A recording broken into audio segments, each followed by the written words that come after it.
Hello, good evening all of you.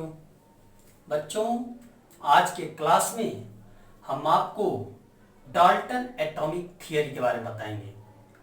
सबसे पहले आपको यह बता दें कि यह थियरी आई क्यों। जैसा कि जानकारी के दृष्टि से बताएं कि इससे पहले वीडियो में आपको लॉ ऑफ केमिकल कॉम्बिनेशन पढ़ाएं, रासायनिक संयोग का नियम। रासायनिक संयोग का नियम ज्यादा से ज्यादा हमको यह स्पष्ट करवाया कि जो द्रव्य होता है वह बहुत छोटे छोटे कणों से मिलकर बना होता है और एक निश्चित अनुपात में ही कोई रासायनिक अभिक्रिया होती है। यह रासायनिक संयोग ने नियम में बताया गया। लेकिन एक वैज्ञानिक थे डाल्टन साहब, उन्होंने काफी चिंतन किया, रासायनिक संयोग के नियम पे काफी चिंतन किया। सन 1804 ईस्वी की बात है जो ये सिद्धांत आया था, 1804 ईस्वी में आया था। इन्होंने काफी चिंतन किया, विचार किया कि लॉ ऑफ केमिकल कॉम्बिनेशन का उद्देश्य है कि सभी द्रव्य छोटे छोटे कण से मिलकर बना है। तो इन्होंने चिंतन किया कि जो छोटे छोटे कण से मिलकर बना है वही एटम होता है, वही परमाणु होता है। तो उन्होंने उसी परमाणु पर विशेष चर्चा किया। चूंकि डाल्टन ने चिंतन करके यह परमाणु पर विशेष चर्चा किया, इसलिए उसे डाल्टन का परमाणु सिद्धांत कहते हैं। उन्होंने क्या बताया? उन्होंने अपने सिद्धांत में यह कहा कि जो द्रव्य होते हैं बहुत छोटे छोटे कण से मिलकर बने होते हैं, जिसे क्या कहते हैं? परमाणु। बहुत छोटे छोटे कण से मिलकर बने होते हैं, जिसे आप क्या कहते हैं? परमाणु कहते हैं। उन्होंने कहा किसी तत्व विशेष के सभी परमाणु एक ही प्रकार के होते हैं। जैसे कोई तत्व है हाइड्रोजन, अब केवल हाइड्रोजन का एक ही परमाणु होगा, हाइड्रोजन का कोई और परमाणु नहीं होगा। अणु बन सकता है लेकिन परमाणु नहीं बन सकता। हाइड्रोजन का केवल हाइड्रोजन है, बाकी और कोई परमाणु नहीं होता। क्योंकि अगर 118 तत्व है तो परमाणु भी 118 ही है। यही उन्होंने बताया, किसी तत्व विशेष का एक ही परमाणु होता है। हाँ, आगे जैसे एक परमाणु होने वाला उसका आकार भी वही होगा, उसकी रासायनिक प्रकृति भी वही होगी। तीसरा नंबर उन्होंने क्या कहा कि एक तत्व का परमाणु दूसरे तत्व के परमाणु से भिन्न होता है। स्वाभाविक बात है, हाइड्रोजन का परमाणु हीलियम के परमाणु से अलग होगा, हीलियम का परमाणु बोरान के परमाणु से अलग होगा। स्वाभाविक बात है भाई, होगा कि नहीं होगा? उसका आकार अलग होगा, क्योंकि भाई हाइड्रोजन का परमाणु क्रमांक 1 होता है, लिथियम का परमाणु क्रमांक 3 होता है, तो सीधी सी बात है वो अलग होगा ही होगा। ठीक, आगे नंबर, परमाणु अविभाज्य होते हैं, माने परमाणु को आप बांट नहीं सकते। परमाणु अविभाज्य होते हैं, परमाणु को माने बांटा नहीं जा सकता। इसके बाद उन्होंने कहा परमाणु अविनाशी होते हैं, माने न तो इसको नष्ट कर सकते हैं न तो इसको आप उत्पन्न कर सकते हैं। परमाणु को ना आप बना सकते हैं न तो आप नष्ट कर सकते हैं। इसके बाद परमाणु सूक्ष्मतम कण होते हैं जो रासायनिक अभिक्रिया में क्या करते हैं?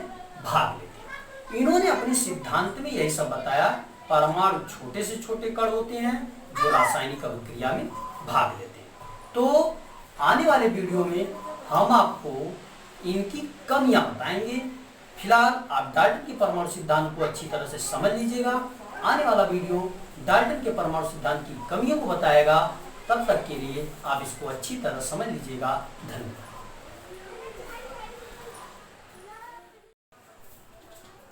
देखिए, डाल्टन के परमाणु सिद्धांत की कमियां क्या है। अभी सिद्धांत मैंने समझाया, सिद्धांत आप लोग बढ़िया से समझ लीजिएगा कि द्रव्य सूक्ष्म कणों से मिलकर बना होता है जिसे आप परमाणु कहते हैं, तथा मैंने आपको बताया एक विशेष तत्व का केवल एक परमाणु होता है, तथा अलग अलग तत्व का जो परमाणु होता है वह अलग अलग होता है। तमाम चीजें मैंने बताया कि जो परमाणु होता है वह स्वतंत्र अवस्था में रह सकता है। तो आइए आज कमियों की बात करते हैं। देखिए, बहुत यह पहला प्रयास था डाल्टन साहब का। इन्होंने कहा कि जो रासायनिक संयोग का नियम होता है यह सिद्धांत व्याख्या सबका करता है, लेकिन एक गेलु-साक्य नियम की व्याख्या नहीं कर पाता। डाल्टन का परमाणु सिद्धांत की प्रमुख कमी यही थी कि यह रासायनिक संयोग के नियम की व्याख्या तो करता जरूर है, लेकिन यह सिद्धांत, यह जो डाल्टन का परमाणु सिद्धांत है, यह गेलु-साक्य नियम की व्याख्या नहीं करता। गेलु-साक्य के नियम की व्याख्या नहीं करता। यह जो है सिद्धांत गेलु-साक्य नियम की व्याख्या नहीं करता, यह इनकी प्रमुख कमी है। दूसरा इन्होंने यह नहीं बताया कि जो परमाणु है वह कैसे संयोग करके अणु बनाता है। परमाणु से अणु बनता है, लेकिन इन्होंने नहीं बता पाया कि कैसे परमाणु संयोग करके अणु बनाते हैं। माने इन्होंने यह नहीं समझा पाया कि परमाणु कैसे संयोग करके अणु का निर्माण करते हैं, यह सिद्धांत बताने में असफल रहा। तीसरा इन्होंने यह नहीं बताया कि जो अणु बनता है, ठीक है परमाणु से बनता है, तो परमाणु को बांधे रखने वाला बल होगा, वह कौन सा बल होगा।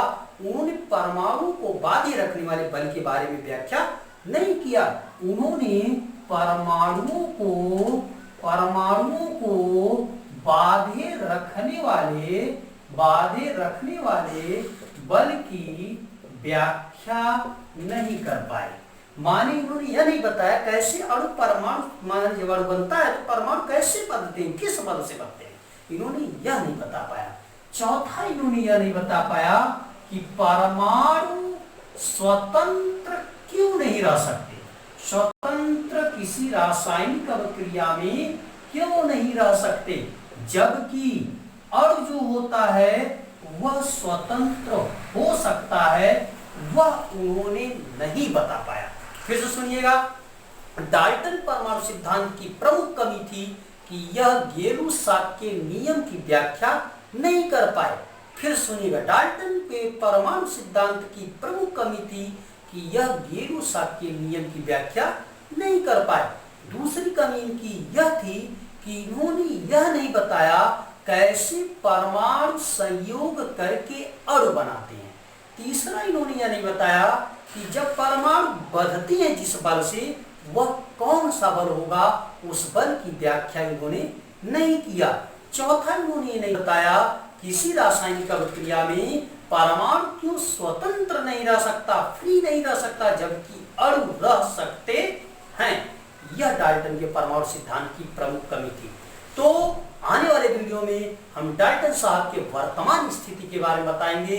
जरूर वीडियो का क्लास देखिएगा।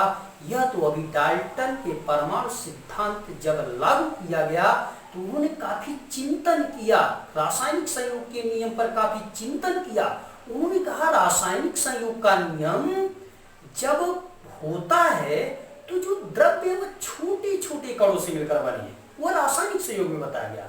लेकिन इन्होंने यही बताया कि जो छोटे छोटे कण होते हैं वही परमाणु होते हैं।